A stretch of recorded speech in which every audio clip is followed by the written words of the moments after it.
We're going to get some more reaction now because our assistant political editor Norman Smith is with Nigel Farage. Norman. Thanks very much, Joanna. Yes, Nigel Farage joins me, someone who perhaps knows Donald Trump's mind better than many British politicians. I mean, no surprise then that Mr. Trump is doing this. He said he was going to do this, but do you understand why it's caused such outrage here? Yes, because British politicians are sheer hypocrites. Do you know, in 2011, when two Al-Qaeda terrorists were found in Kentucky, Obama completely arbitrarily brought in a 6-month ban on any Iraqi coming in to the USA. We did not hear a word of protest from any British politician about Obama doing that in the interest of keeping America safe.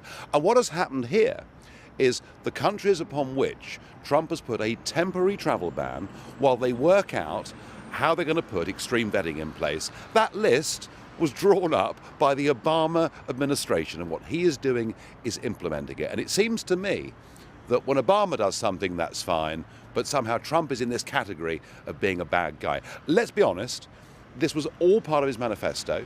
In fact, in some ways, he hasn't gone as far as he said at some parts of the campaign.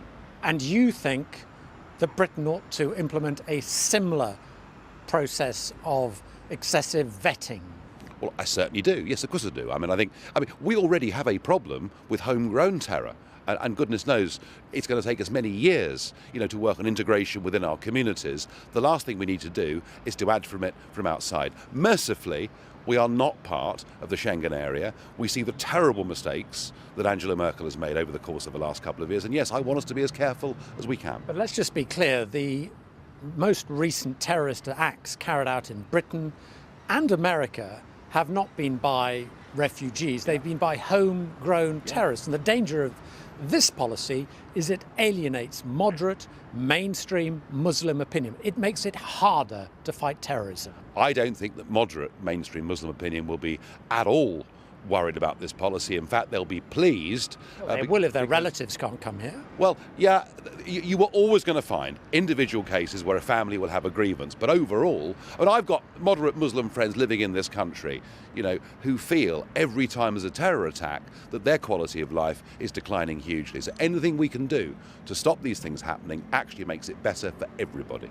Do you understand why people are unhappy about what this says about traditional British values of openness and tolerance and what it would mean if we imposed the sort of ban that Mr. Trump has? Well, I would get that point, and whether it comes from a Labour Party or the Lib Dems or the government, I would get that point. But I'm not hearing condemnation of Saudi Arabia, of Qatar, of many other Arab states who refuse to take a single person from Syria over the course of the last few years. I am not hearing criticisms of the 16 countries in the world that ban anybody from Israel from even visiting on holiday. I'm not hearing any consistent message. I heard nothing criticising Obama for banning Iraqis for 6 months, and I think, frankly, the British political class and much of our media are guilty here of double standards. Nigel Farage, thanks very much for your time. There'll be much more, of course, in the Commons this afternoon. We're expecting Boris Johnson on his feet around about 3:30, where he'll be making a statement on the Trump travel ban.